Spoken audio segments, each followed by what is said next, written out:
Gonna put up a short today, guys. I was watching someone's video on why to pull out and when to pull out the rope, the starter rope, when you shut off a saw. Sorry, I saw some dirt in there. Man, I'm so OCD. And he mentioned that Stihls, you don't have to do it.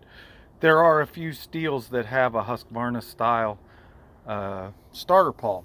This one is not one. You pull the rope out. This is how you determine. Okay. And as the rope goes back in, you hear it just squeaks. Now this one, the 015L, I've got it taken apart partially so I can show you guys too.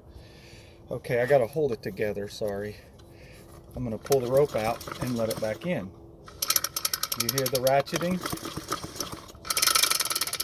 If it ratchets like that, that means it's got the Husqvarna style pawls.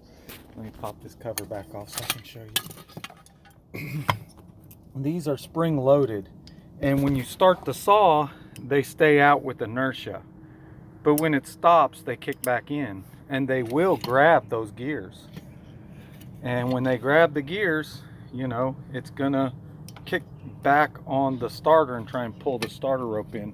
One person mentioned that Elasto Start, which actually is spring loaded, would fix that. So I'm probably gonna buy this saw an Elasto Start. Not that it had it originally, but that way I don't have to pull mine out. But anyhow, yeah, this one's not running very good, so I'm gonna try and determine what our problem might be. I'm gonna first see if this carburetor screws on, which it does.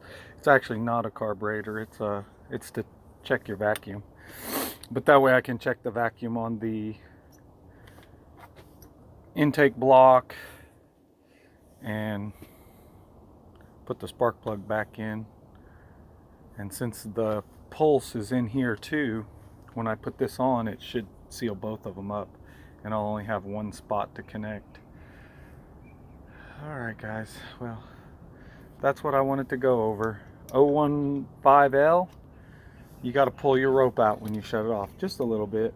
And that way when it catches, it just pulls the rope back in. In other words, it's going to yank on that. It's going to be twisting and trying to pull on it. You can break a pawl, you can snap the rope, although the rope's pretty tough. The rope is a little stretchy too. You could do that, put a little stretchier rope in there. But the whole point is to not have stretchy rope so it starts easier. Alright, on with vacuum testing to check these seals. If I must, I'll go back in and put new seals in her. Later, guys.